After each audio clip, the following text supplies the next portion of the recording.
Hello friends, मैं फिर से आ गया नया और बहुत ही बढ़िया हॉरर स्टोरी के साथ। आज का स्टोरी आप लोग को बहुत पसंद आएगा, तो लास्ट तक ज़रूर सुनना। तो चलिए शुरू करते हैं स्टोरी को।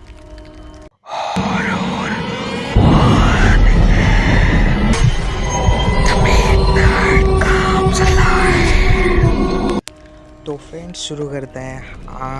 आज का स्टोरी बहुत ही बढ़िया है। उससे पहले मैं बता देता हूँ, स्टोरी बहुत ही कम आ रहा है हमारे पास, तो आप लोग ज़रूर हमें स्टोरी भेजिए। और आप लोगों के साथ अगर ऐसा कोई घटना घट चुके हैं, कुछ भूतिया घटना घट चुकी है, तो आप हमें मेल कर दीजिए। मेल आईडी आपको डिस्क्रिप्शन में मिल जाएगा, आप लिख कर या ऑडियो क्लिप भेज सकते हैं। तो चलिए शुरू करते हैं। तो आज का जो स्टोरी है, ये स्टोरी भेजा है हम लोग ने देहरादून का 2-3 कहानी सुन चुके हैं, तो ये एक और एक देहरादून का कहानी है। तो चलिए ये कहानी भी सुन लेते हैं। तो ये जो स्टोरी है, ये देहरादून का एक सिटी का है, तो नाम हम नहीं बता सकते। तो एक भाई था जिनका नौकरी का पोस्टिंग हुआ था देहरादून में। तो वहाँ पे वो एक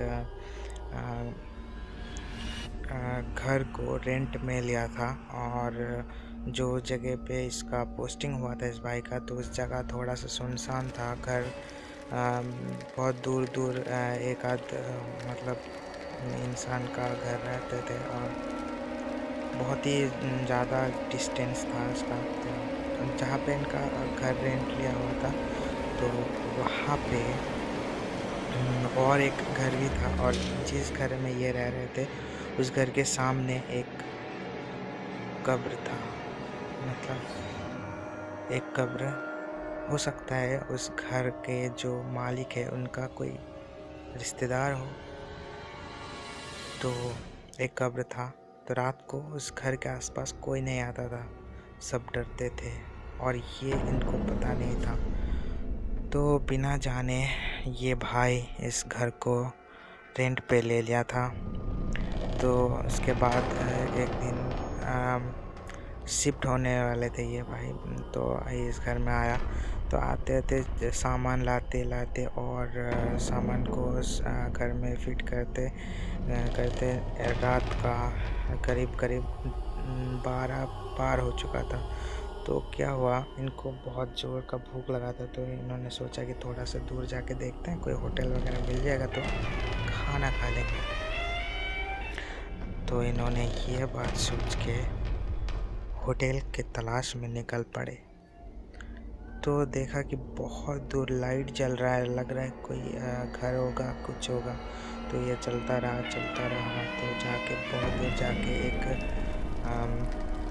होटल मिला। करीब 4 किलोमीटर ये पैदल चल चुका था। आपको शायद ये विश्वास नहीं होगा, लेकिन इतना घर का डिस्टेंस है कि इनको जाना ही पड़ा। तो चलते चलते इनको मिल गया जब, तो खाना वाना खा के देखा कि डेढ़ बज चुका है। तब क्या किया जाए, तो ये इन्होंने सोचा कि देखते हैं कोई रिक्शा ऑटो वगैरह मिल जाते हैं, तो हम ऑटो में बैठ के चले जाएंगे। तो चलते चलते थोड़ी ही दूर जाके एक ऑटो मिल गया इनको। तो ऑटो वाले ने कहा आपको यहाँ पे जाना है, मतलब उस जगह का नाम भी ऑटो वाले को पता था। तो ऑटो वाले को बोला कि हाँ मुझे यहाँ पे जाना है, लेकिन आपको इस भाई ने कहा कि आपको पता है वो कहाँ पर है, मैं जहाँ पे जाना चाहता हूँ। तो ऑटो वाले ने कहा हाँ मुझे पता है। तो और एक बात, ये जो भाई है इनका नाम बताने से मना किया, इसलिए मैंने पहले ही नहीं बताया, नहीं तो मैं अभी गलती से निकल भी जा रहा था। कोई नहीं, मैं नहीं बताया। तो इस ऑटो वाले को बोला कि चलो तो फिर हमें वहाँ पे पहुँचा दो। तो इन्होंने कहा ठीक है चलिए। तो उस ऑटो में बैठ के जाते जाते एक जगह पे ऑटो रुक गया, और फिर देखा कि ऑटो से निकले वो जो ऑटो ड्राइवर था वो निकला और बोला कि देखिए आपको मेरे साथ एक मुर्दा उनका जनाजा करना है, तो आपको जाना है मेरे साथ। बोला कि तो इस भाई ने कहा कि मैं क्यों जाऊं, और मुझे मेरा घर में पहुंचा दीजिए प्लीज़, बहुत रिक्वेस्ट किया। लेकिन ये जो ऑटो वाले थे ये बहुत ही बोला कि नहीं आपको जाना ही पड़ेगा, आपको मेरे साथ जाना ही है। तो वो जब ऑटो से निकला तो बाहर देखा एक बहुत ही बड़ा खुला मैदान था और उस मैदान में हज़ारों के तादाद में लोग थे और सब लोग सफ़ेद कपड़ों में थे और मुँह किसी का भी ठीक से नहीं दिख रहा था। तो ये देख के तो बहुत ज़्यादा घबरा गया और बहुत रिक्वेस्ट करने लगा इस ऑटो ड्राइवर को कि मुझे घर पहुंचा दीजिए, मुझे ये यहाँ ही नहीं रहना है यहाँ पे। ये बात सुना नहीं उन्होंने और बोला नहीं तुम्हें जाना ही पड़ेगा हमारे साथ, मतलब मेरे साथ। तो उनको ले गया और देखा कि एक वहाँ पे लाश है और लग रहा है कि वो जो लाश है वो जो डेड बॉडी है वो हिल रहा है ऐसा लग रहा है, लेकिन फिर भी ये लोग इसका जनाजा करना चाहता है। तो थोड़ी देर के लिए वो जो ऑटो ड्राइवर था वो कहीं गायब हो गया और फिर एक घर से निकला और देखा कि उस ऑटो ड्राइवर ने पंजाबी और मतलब कि कुर्ता पैजामा पहन के एकदम बन ठन के आया। उसके बाद वहाँ पे उस जो लाश था उसका जनाजा करने के लिए वहाँ पे रेडी हुआ। तो उस लाश का जो उस डेड बॉडी का जनाजा होने के बाद उनका जो खटिया था उसको ले जाना था। तो उस जो भाई खाने के तलाश में रहते हैं तो ड्राइवर बोला कि अब आपको इस जो लाश का खटिया है आपको उठाना है और हमारे साथ जाना है, इसका दफन करना है। तो बोला ठीक है, मतलब बहुत बोला कि देखिए मुझे घर पहुंचा दीजिए, बहुत रिक्वेस्ट किया। तो बोला इसके बाद आप फ्री हो जाओगे और आपको मैं घर पहुंचा दूंगा। तो बोला ठीक है। तो उसके बाद वो जो लाश का खटिया था वो उन्होंने अपने कंधों पे लिया और देखा कि एकदम कोई उस खटिया का मतलब वेट ही नहीं है, एकदम भारी नहीं है, एकदम हल्का है, बिल्कुल हल्का, जैसे एकदम कुछ कंधों पे लिया ही नहीं ऐसा फील हुआ। तो उसके बाद उसको ले गया और एक जगह पे देखा कि एक कब्र जो है वो खोदा हुआ था और उस कब्र के अंदर 4 लोग उतरा और फिर 4 लोग उतरे, 2 लोग उतरा और उनको उस लाश को उसके अंदर डाल दिया और फिर भी लग रहा था कि वो जो लाश था वो हिल रहा है। तो उसके बाद बहुत ही डर गया वो भाई, तो बोला कि अब तो मैं घर पे पहुंचा दो, मुझे बहुत डर लग रहा है, मुझे यहाँ पे नहीं रहना है। तो उस ऑटो ड्राइवर ने कहा कि आप अच्छे से आप देखिए, आपका घर के पास ही है, आप घर पे ही है। तो फिर वो जो भाई है तो जिन्होंने ये स्टोरी भेजा उन्होंने अच्छे से देखा आसपास।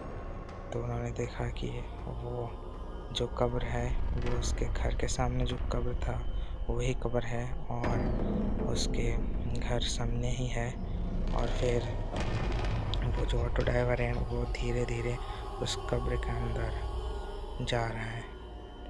लेकिन और एक बात मैंने बताना भूल गया, मतलब यहाँ पे इन्होंने कोटेशन में मतलब बताया। तो उन्होंने कहा कि वो जो कब्र था उसका जो ऊपर का मिट्टी होता है ना, जो मिट्टी डालते कब्र के ऊपर, तो वो मिट्टी धीरे धीरे ऐसे ही, मतलब किसी ने हाथ नहीं लगाया, ऐसे ही वो मिट्टी अच्छे से मतलब साइज हो गया और अच्छे से ये हो गया। तो उसके बाद वो जो ऑटो ड्राइवर था वो धीरे धीरे उस कब्र के अंदर घुस गया, मानो दीवार के आर पार हो जाता है ना, जैसे वैसे ही उस कब्र के अंदर घुस गया। तो ये देख के तो बहुत ही डर के ये जो भाई है वहाँ पे सेंसलेस होके गिर गया और सुबह उठ के देखा कि वो जो भाई है वो अपना इसके पास मतलब वो बेड में सोया हुआ है अपना घर पे। तो सोचा कि शायद हो सकता है कि बुरा सपना हो। तो उसके बाद जब पॉकेट में हाथ डाला तो देखा कि वो जो जिस दुकान में खाना खाया था, जहाँ पे होटल में खाना खाया था, तो उस होटल का रेस्टोरेंट का बिल है उसके पास। तो ये देख के बहुत डर गया और फिर उसके बाद वो जो नौकरी था उन्होंने शायद छोड़ दिया, उन्होंने बताया, और फिर वहाँ से तुरंत ही निकल गया उसी दिन। तो ये था आज का कहानी। आशा करता हूँ आप लोग को पसंद आया है, क्योंकि ये कहानी पर्सनली तो मुझे बहुत पसंद आया, लेकिन पता नहीं आप लोगों को कैसा लगा। अगर ये कहानी आपको पसंद आया तो लाइक शेयर कमेंट और सब्सक्राइब ज़रूर करना। मिलते हैं नेक्स्ट वीडियो पे और भी ज़्यादा हॉरर और बहुत ही डरावना वीडियो के साथ। तो चलिए मिलते हैं, तब तक के लिए टाटा।